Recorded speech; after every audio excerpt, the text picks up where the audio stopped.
जय हिंद दोस्तों, academy for education में आपका स्वागत करता है। आज हम हिंदी के विकास के बारे में बात करेंगे। पहले 2-3 लेक्चर में हम क्या किए हैं, बात कर चुके हैं।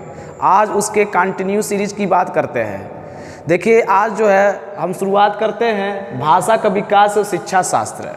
इंग्लिश में क्या कहते हैं, ए पेडागॉजी ऑफ लैंग्वेज डेवलपमेंट। यह सीरीज लगातार चलते रहेगा और इसी के बारे में हम कुछ इसके पहले और भी कुछ टॉपिक में बात कर चुके हैं विस्तार से। अब हम बात कर लेते आगे। देखिए, 16वीं शताब्दी में एक मुस्लिम कवि आए थे जिनका नाम था जायसी। आपने सुना भी होगा जायसी के नाम। उन्होंने एक कोटेशन कहा था अपने, तुर्की अरबी हिंदवी भाषा तेती आहे, तुर्की अरबी हिंदवी भाषा तेती आहे, जामे मार्ग प्रेम का सबे सराहे ताहे, जामे मार्ग प्रेम का सबे सराहे ताहे। इसको लेकर के हिंदी भाषा को उन्होंने क्या किया, एक उच्च स्थान दिया और उन्होंने हिंदी भाषा को बढ़ावा करने के लिए ये बात पास की। देखिए, हिंदवी शब्द आया है, अंग्रेजों ने 18वीं शताब्दी में हिंदी को हिंदुस्तानी की संज्ञा दिए। 18वीं शताब्दी में अंग्रेजों ने ही दिए थे।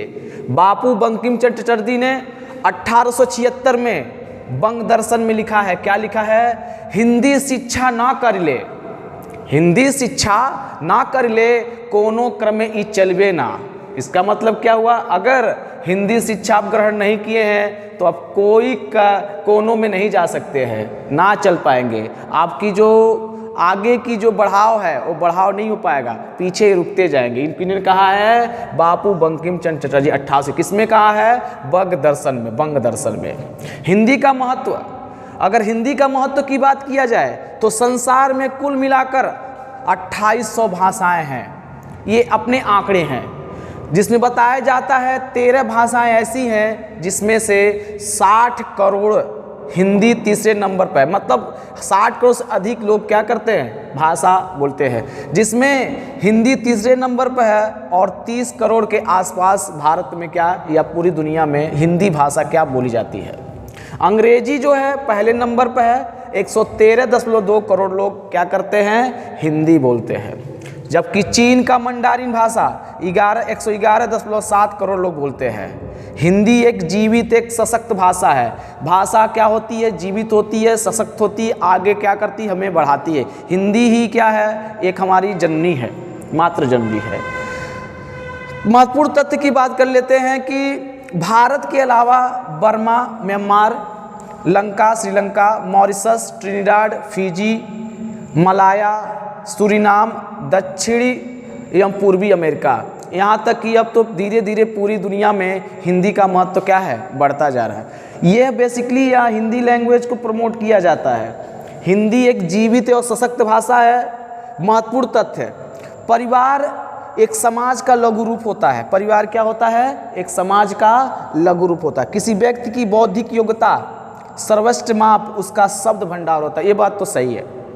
देखिए, कोई व्यक्ति अगर उसकी बौद्धिक योग्यता बढ़िया है तो उसके बौद्धिक योग्यता के अनुसार अपने भाषाओं को चयन करके अपने आप को प्रदर्शित करता है। यही उसकी क्या होती है, सबसे बड़ी विशेषता होती है। उसके अंदर का शब्द भंडार है तो किसी भी भाषा को आसानी से क्या कर सकता है, बोल सकता है, जिसका तवज्जो दे सकता है। अब हम बात करते हैं भाषा के रूप। देखिए, भाषा के रूप की बात किया जाए तो यह 2 तरह से होते हैं, उच्चारित रूप और दूसरा क्या होता है, लिखित रूप। उच्चारित रूप में एक ग्रहण पक्ष होता है। ये भी 2 रूप में होते हैं, एक ग्रहण पक्ष, एक अभिव्यक्ति पक्ष। उच्चारित रूप में क्या है, ग्रहण पक्ष सुनता है, सुना जाता है, जबकि अभिव्यक्ति पक्ष में बोलना होता है।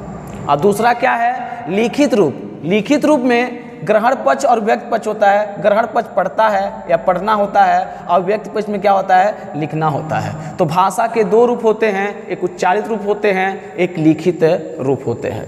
जब मनुष्य अपने शरीर के अंगों से संकेत करके अपने विचारों या भावों को दूसरे पर प्रकट करता है तो उसे सांकेतिक भाषा कहते हैं। लेकिन सांकेतिक भाषा का व्याकरण में प्रयोग नहीं किया जाता है। लेकिन ध्यान दीजिएगा, सांकेतिक भाषा का व्याकरण में प्रयोग नहीं किया जाता है। भाषा ध्वनि प्रतीकों की ऐसी व्यवस्था जिसके माध्यम से किसी समाज के सदस्य परस्पर भावों और विचारों को बोलकर या लिखकर आदान प्रदान करते हैं, उसे संप्रेषण कहा जाता है। क्या कहा जाता है? कम्युनिकेशन। संप्रेषण का ये अर्थ होता है कि ध्वनि प्रतीकों को एक ऐसी व्यवस्था जिसके माध्यम से किसी समाज के सदस्य परस्पर भाव और विचारों को बोलकर या लिखकर आदान प्रदान करते हैं, उसे क्या कहते हैं? संप्रेषण कहते हैं। अब देखिए, भाषा को लेकर के कई सारे जो है ये शिक्षाविद जो इसको बारे में बताते हैं, जिसमें दो मुख्य हैं, क्रोंचे और स्विट। क्रोंचे कहते हैं भाषा अभिव्यक्ति की दृष्टि से उच्चारित एवं सीमित ध्वनियों का संगठन है, जबकि स्विट कहते हैं ध्वन्यात्मक शब्दों द्वारा विचारों का प्रकटीकरण ही क्या कहलाता है? भाषा कहलाता है। तो क्रोंचे और स्विट है। इसके आगे ये हमारा क्या था? भाषा के विकास और शिक्षा के शास्त्र का एक नया लेक्चर था। इसके आगे हम मिलेंगे और a pedagogy of language of development के बारे में जो इम्पोर्टेंट फैक्ट होंगे उसके बारे में बात करेंगे। यह जो वीडियो होगा सीटेट, यूपी टेट और अन्य हिंदी के जो लैंग्वेज होते हैं पेपर वाले, उसमें आएगा। Thank you very much.